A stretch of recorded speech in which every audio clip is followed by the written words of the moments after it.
นักท่องเที่ยวจากประเทศไทยเดือดร้อนเพราะรัฐบาลลาวสั่งห้ามห้านเหล้าห้านเบียร์ห้านอาหารห้ามเปิดการเคลื่อนไหวแต่วันที่5หาวันที่7เดือน4นี้กราบทักทายสวัสดี FC ทุกท่านเนาะ FC ทุกคนมาพบมาพอกับค่อยเจเบาลาวคลิปนี้เป็นเรื่องราวข้อมูลข่าวสารจากฝากฝั่งประเทศลาวของพวกเราเป็นวาระระดับชาติท่านผู้ชมแขกไปไทยมาแขกเข้าชาวต่างดาวเข้าต่างเมืองอาจจะบ่เข้าอกบ่เข้าใจก็ขอให้ทุกคนเข้ามาฟังคลิปนี้โดยเฉพาะพี่น้องทั้งฝั่งไทยพี่น้องชาวไทยของพวกเราที่มีเป้าหมายอยากจะข้ามมาท่องเที่ยวมาเพลินมาดื่มด่ำกับเบียร์ล็อกเบียร์ลาวท่านผู้ชมอยู่ทั้งฝั่งลาวของพวกเราช่วงนี้ก็ต้องได้อดใจแน่จักหน่อยนึงเพราะมันมีคลิปนักท่องเที่ยวจากประเทศไทยท่านหนึ่งได้ออกมาระบายคือต้องการอยากมาเที่ยวอยากมาลองซิมเบียร์ลาวอยากเข้าเทคอยากเข้าบาร์อยากเข้าห้านอาหารแต่ดันมาเจอช่วงรัฐบาลเราประกาศสั่งห้ามห้านเหล้าห้านเบียร์ห้านอาหารห้ามเปิดทำการเป็นอันขาดตั้งแต่วันที่5วันที่7นี่ว่าซั่นเด้ท่านผู้ชมเนาะเพราะเหตุใดว่าซั่นบางคนก็อาจจะฮู้เรียบร้อยแล้วแหละว่าสาเหตุย้อนหยังอันนี้มันคือปัญหาระดับชาติบ่ฮู้ว่าที่ผ่านมานี่เคยเป็นแบบนี้บ่หลังจากที่อดีตผู้นำเสียชีวิตเนาะตอนนั้นก็เคยเห็นหลายท่านตอนยุคค่อยอยู่ก็เห็นหลายท่านเสียชีวิตอยู่แต่ก็ลืมไปแล้วว่ามีการประกาศลักษณะแบบนี้บ่ให้ห้านเหล้าห้านเบียร์เปิดบ่ทีแรกค่อยก็คิดว่าเอ้าคันบ่ให้ห้านเหล้าห้านเบียร์บ่ให้ห้านอาหารเคลื่อนไหวบ่ให้เขาเจ้าเปิดแล้วแขกต่างดาวเข้าต่างเมืองที่เขาเจ้ามาอ้างออกกันมาท่องเที่ยวโดยเฉพาะคือเมืองท่องเที่ยวอย่างวังเวียงและหลวงพระบาง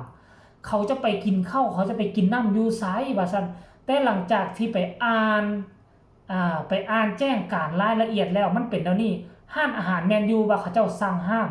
แต่เขาเจ้าบ่ได้สั่งห้ามให้ขายอาหารการกินคือมีแขกก็ยังสามารถเข้าไปกินข้าวไปกินน้ำรับประทานอาหารอยู่ตามห้านอาหารได้ตามปกติอย่างเช่นถ้าหากว่าไปหลวงพระบางตลาดมืดก็ยังเปิดเส้นเก่าเส้นเดิมไปหอมตรอกซอยที่ดังที่สุดอยู่ในตลาดมืดหลวงพระบางหรือตลาดกลางคืนซอยนั่นก็ยังมีการขายข้าวขายน้ำขายอาหารการกินเส้นเก่าเส้นเดิมแต่ว่าห้ามเปิดเพลงห้ามขายเหล้าขายเบียร์ห้ามขายสิ่งมึนเมาทุกประเภท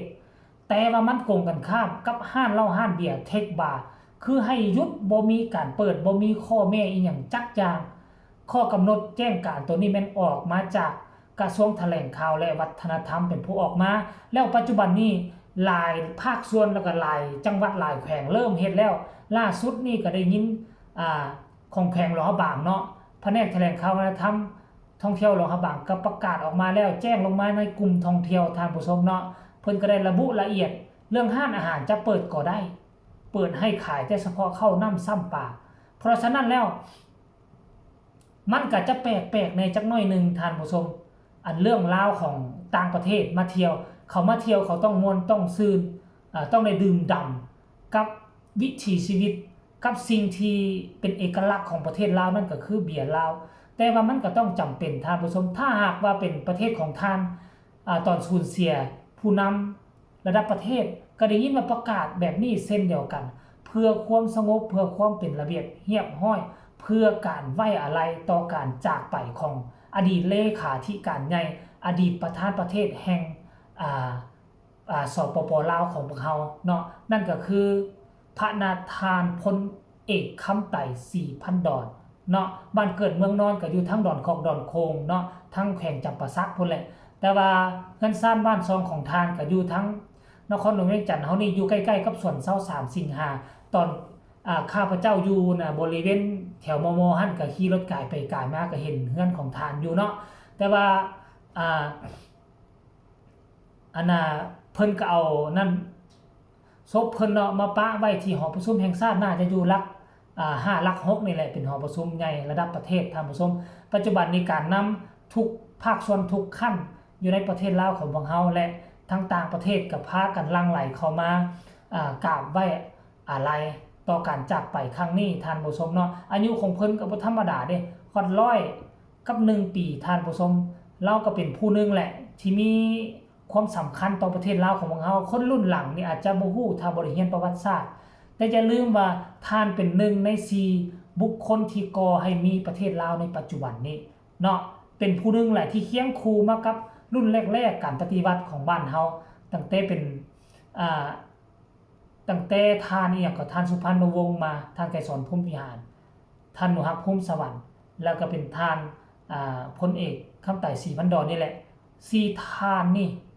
เป็นผู้ที่คุกคีแบ่งเบาและก็แบ่งปันความรู้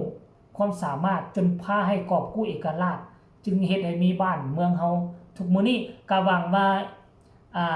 ชาวต่างประเทศโดยเฉพาะโดยเฉพาะพี่น้องชาวไทยเห็นข่าวเห็นคลิปนี้ก็จะเข้าอกเข้าใจเพราะปัจจุบันนี้พวกเขากำลังไว้อาลัยต่อการจากไปของผู้นำระดับประเทศเนาะตอนอยู่บ้านทานเกิดอันนี้มากับพวกทานก็มีการแจ้งการแบบนี้เช่นเดียวกันแต่ว่าอันสำหรับว่าจะกินข้าวกินน้ำสามารถไปกินข้าวกินน้ำได้แต่ค่อยคิดว่ากินข้าวกินน้ำแล้วจะสั่งมาจากป่อง2ป่องแก้ว2แก้วค่อยคิดว่าบ่มีปัญหาเนาะถ้าบ่ไปสร้างความวุ่นวายให้กับผู้ใดแต่ถ้าจะไปเข้าเทคเข้าบาร์เปิดฮอตตั้งแต่6 โมงแรงฮอต 4-5 โมงเช้าใส่เสียงดังตุ้มๆต่ำๆก็คิดว่ายากแต่ก็น่าจะมีคนลักลอบเฮ็ดแต่ว่าก็มีความเสี่ยงหลายเด้อเพราะว่าแจ้งการนี้ของเพิ่นแจ้งการมาทั่วประเทศแล้วได้เนาะแต่ว่าประเทศแขวงใดจังหวัดใดจะปฏิบัติช้าปฏิบัติไวมัน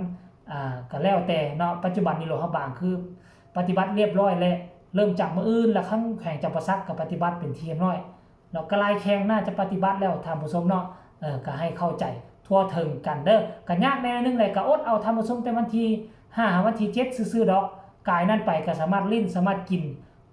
ได้ตามสบายและสามารถกินได้ตามสบายแบบสะดวกอีกตื่มพอฮอดวันที่7วันที่8ขึ้นไปละก็เริ่มจะเข้าค่ายบุญปีใหม่ลาวแล้วได้เริ่มมีบูธบอกบูธเบียร์เริ่มมีมองสร้างสรรค์หลายทีหลายทางให้พวกท่านเลือกใช้บริการได้เต็มที่อดใจรอเพียงแต่ซ้ำนี่แหละแล้วบุญปีใหม่ลาวมาฮอดพวกเจ้าก็จะได้ลิ้นอย่างเต็มที่เอาจึงแจ้งมาให้ญาติพี่น้อง FC ทุกท่านบ่ว่าจะอยู่ทั้งฝั่งไทยฝั่งลาวแขกต่างดาวเข้าต่างเมืองที่เข้ามาท่องเที่ยวประเทศลาวจงขอให้เข้าใจในสถานการณ์จุดนี้ด้วยเนาะเอาคลิปนี้ก็ขอฝากฝังไปเท่านี้ฝากทุกคนกดไลค์กดแชร์กดติดตามเพื่อจะพลาดในคลิปต่อไปที่สำคัญจะกดข้ามโฆษณาพบกันใหม่ในคลิปหน้าสำหรับคลิปนี้สบายดีเนาะแล้วอย่าลืมทานผู้ชมเนาะใครมีคำตำหนิติชมก็สามารถส่งข่าวมาใต้คอมเมนต์ได้แต่ขอให้ส่งข่าวคอมเมนต์แบบสร้างสรรค์อย่าไป